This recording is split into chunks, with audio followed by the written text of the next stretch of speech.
Imagine que a sua empresa contrata um profissional para prestar serviço. Assina um contrato de prestação e tudo parece certo.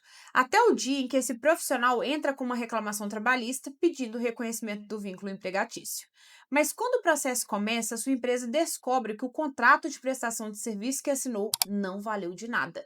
E isso é mais comum do que você imagina. Porque não é o nome do contrato que define se existe vínculo empregatício ou não, é a realidade do que acontece no dia a dia. Já pensou? Esse é um dos casos que mais gera prejuízo para empresários, porque existe uma linha muito tênue entre contratar um prestador de serviço e criar, sem perceber, uma relação de emprego. E a diferença dos dois está em detalhes que, se você não conhece, vai cruzar essa linha sem saber, uma hora ou outra. Então fique comigo até o final, porque eu vou te mostrar as 5 principais cláusulas que um contrato de prestação de serviço precisa ter para resistir a uma ação trabalhista. Você vai conferir pelo menos um da sua empresa se ele tem essas cláusulas. E se ele não tiver, o seu negócio está em perigo. Eu sou a Jéssica Castro, advogada trabalhista empresarial com mais de 10 anos de mercado. E esse tipo de conteúdo é o que eu publico toda semana aqui no meu canal. Se faz sentido para você, já se inscreve para não perder nada. Para entender o risco, você precisa saber o que a Justiça do Trabalho analisa quando um prestador de serviço pede o reconhecimento do vínculo empregatício. A CLT ela estabelece 4 coisas que, quando presentes juntas, caracterizam a relação de emprego. Elas são chamadas por nós, advogados, de requisitos do vínculo, e o juiz ele vai procurar por elas na realidade do que acontecia no seu negócio, independente do que diz ou não no contrato assinado. O primeiro elemento é a pessoalidade. O serviço era prestado pela mesma pessoa sempre e essa pessoa não poderia mandar um substituto no lugar dela? Se a empresa exigia que fosse sempre assim, esse elemento ele existe. O segundo é a habitualidade. O serviço era prestado de forma contínua e regular e não de forma eventual ou pontual. Um profissional que precisa aparecer todos os dias ou todas as semanas no mesmo horário tem esse elemento presente sim. E o terceiro elemento é a famosa remuneração. Essa raramente é o ponto de discussão, porque todo prestador ele recebe pelo trabalho. O que importa aqui é como esse pagamento é estruturado. Se parece mais com um salário fixo ou com um pagamento por um serviço ou resultado. O quarto elemento, você já deve ter ouvido falar, a subordinação jurídica. Esse é o mais crítico e o mais discutido nas ações. Existe subordinação quando a empresa diz ao prestador como, quando, onde e de que forma o serviço deve ser feito. Quando há controle de horário, ordens diárias, integração com a equipe interna, proibição de prestar serviço para outros clientes, tudo isso aponta para uma subordinação.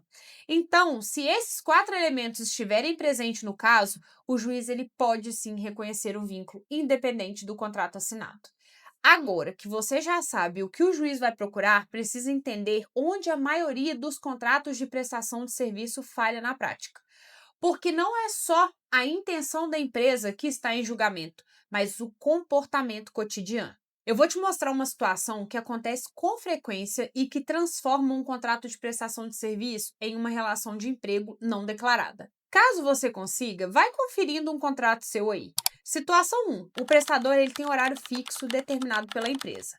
Imagine que a sua empresa contrata um prestador de serviço de TI, por exemplo, e define que ele precisa estar disponível das 8 às 18, de segunda a sexta, mesmo que o contrato diga prestador de serviço.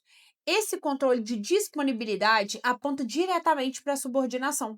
O prestador legítimo, ele organiza o próprio tempo. Situação 2. O prestador ele só trabalha para sua empresa. Embora a exclusividade ela não seja um requisito da relação de emprego, ela conta numa análise. A exclusividade imposta pela empresa é um dos sinais claros de vínculo. Um prestador autônomo ele tem liberdade para atender outros clientes, você gosta ou não. Quando a sua empresa exige essa exclusividade, ela está criando um elemento de dependência que o juiz ele vai interpretar como característica de uma relação de emprego. Situação 3. O prestador ele recebe ordens sobre como executar o serviço. Existe uma diferença muito grande entre você definir o resultado esperado e definir como o trabalho deve ser feito. O prestador autônomo ele deve receber um objetivo. Já o empregado recebe uma ordem. Quando a sua empresa passa a orientar o método de trabalho, está criando subordinação.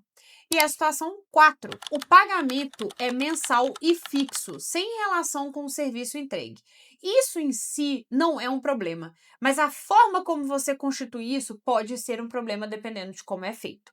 E um prestador de serviço, ele vai cobrar por projeto, por hora, por resultado.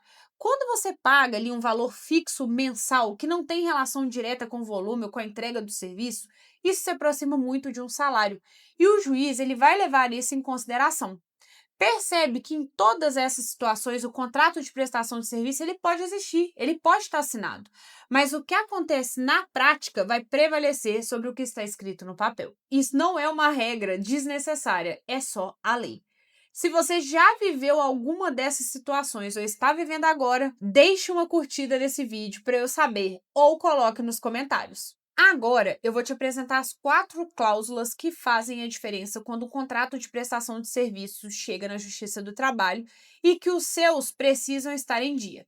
A cláusula primeira é autonomia na execução do serviço. O contrato ele precisa deixar claro que o prestador ele tem liberdade para definir como, onde e quando vai executar o serviço, desde que o resultado final ele seja entregue, sem horário imposto, sem método determinado pela sua empresa. Cláusula 2.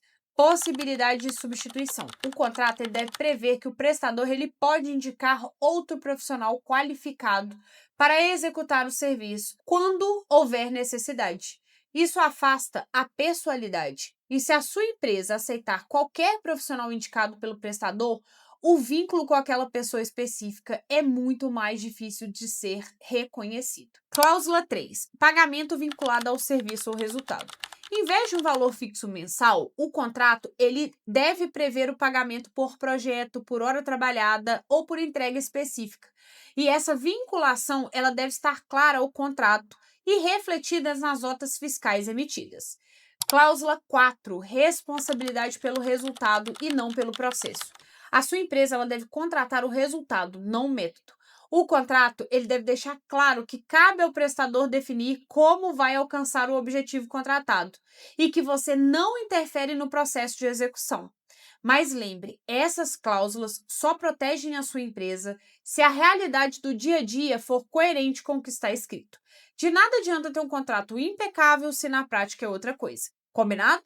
O contrato é o ponto de partida, mas a realidade é o que vai ser julgado. Os dois precisam caminhar juntos. Por isso, eu sempre falo para os meus clientes empresários que contratar prestadores de serviço é uma estratégia muito boa para economizar em alguns pontos, mas também é ousada. A questão não é se você pode ou não pode fazer isso, mas fazer da forma certa.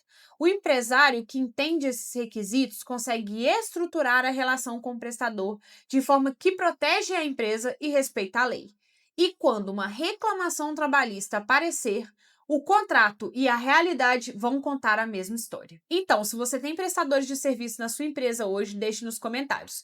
Você tem um contrato formalizado ou ainda faz isso de forma verbal só em conversas? Me conta. E se você ainda não está inscrito no canal, faça isso agora mesmo.